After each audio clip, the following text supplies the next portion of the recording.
with state and federal regulations, all testing candidates in the Aperture Science Extended Relaxation Center must be revived periodically for a mandatory physical and mental wellness exercise. You will hear a buzzer. When you hear the buzzer, look up at the ceiling. Good. You will hear a buzzer. When you hear the buzzer, look down at the floor. Good. This completes the gymnastic portion of your mandatory physical and mental wellness exercise. There is a framed painting on the wall. Please go stand in front of it. This is art. You will hear a buzzer. When you hear the buzzer, stare at the art.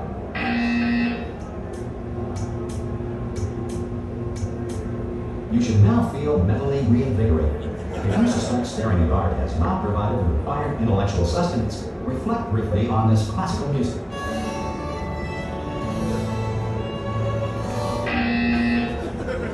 Good. Now please return to your bed.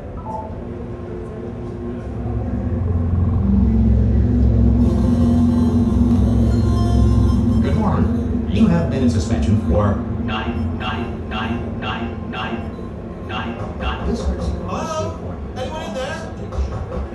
Hello? Oh, God. You look good. Looking good, actually. Are you okay? Are you? Well, don't answer that. I'm absolutely sure you're fine. There's plenty of time for you to recover. Just take it. Please prepare for emergency evacuation. Stay calm. Stay calm. Prepare. That's all I said. Prepare. It's all fine. All right? Don't move. I'm going to get us out of here. Oh, you might want to hang on to something. Word of advice. Up to you.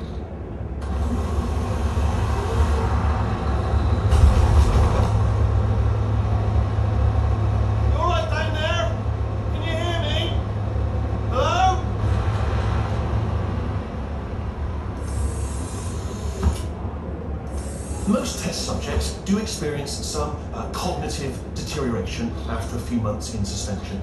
Now, you've been under for quite a lot longer, and it's not out of the question that you might have a very minor case of serious brain damage. But don't be alarmed, all right? Although if you do feel alarmed, try to hold on to that feeling, because that is the proper reaction to being told that you've got brain damage. Do you understand what I'm saying at all? Does any of this make any sense? Just tell me, just say yes. Okay, what you're doing there is jumping. You just jumped. But never mind, say apple. Apple. Simple word, apple. Just say apple. Classic. Very simple. A-double-P-L-E. Just say apple. Easy word, isn't it? Apple. How would you use it in a sentence? This apple's crunchy, you might say. I'm not even asking you for the whole sentence, just the word apple. Okay, you know what? That's close enough. Just hold tight. All reactor core safeguards are now non-functional. Please prepare for reactor core meltdown.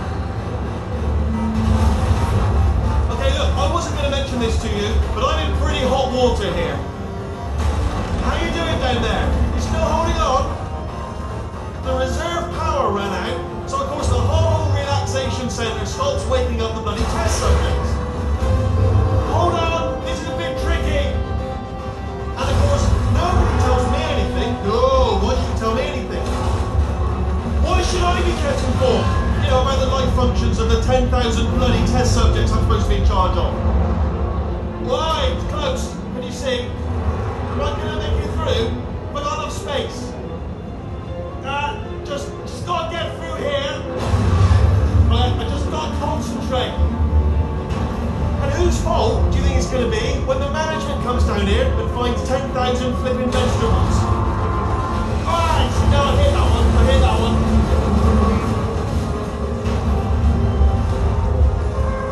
Okay, listen, we should get our story straight, alright? If anyone asks, and no one's going to ask, don't worry, but if anyone asks, tell them as far as you know, the last time you checked, everyone looked pretty much alive. Alright? Not dead. Okay, almost there. On the other side of that wall is one of the old testing tracks. There's a piece of equipment in there that we're going to need to get out of here. I think this is a docking station. Get ready.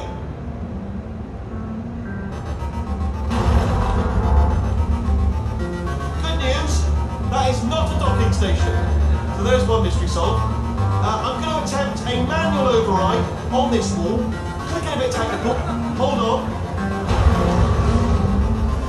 Almost there. Remember, you're looking for a gun that makes holes. Not bullet holes. But don't worry, you'll figure it out.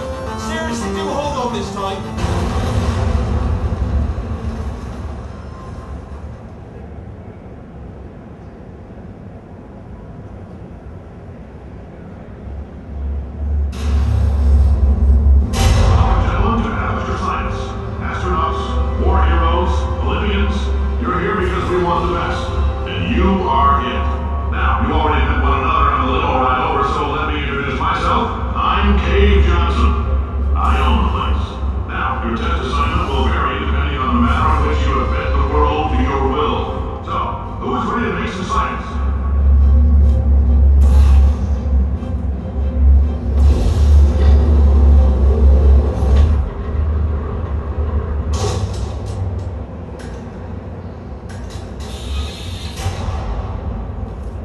Let's get started. This first test involves something the lab boys call Repulsion Gel. You're not part of the control group, by the way. You get the gel. Last poor son of a gun got blue paint. All joking aside, that did happen. Broke every bone in his legs. Tragic, but informative. Or so I'm told.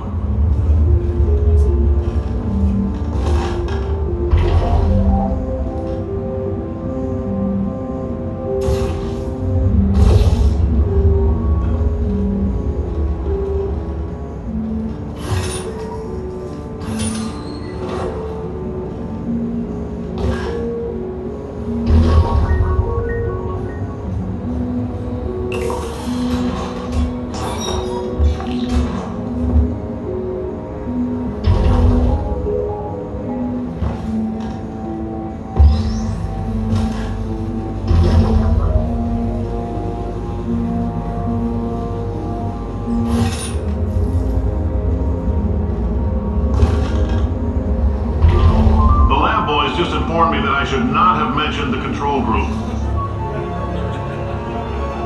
Those of you helping us test the repulsion gel today, just follow the blue line on the floor. Those of you who volunteered to be injected with praying mantis DNA, I've got some good news and some bad news. Bad news is we're postponing those tests indefinitely. Good news is we've got a much better test for you. Fighting an army of mantis men. Pick up a rifle and follow the yellow line. You'll know when the test starts. Dave Johnson here. That's it. Get out. Go have fun at PAX. Wait. Come back. Buy my game. Okay, now get out.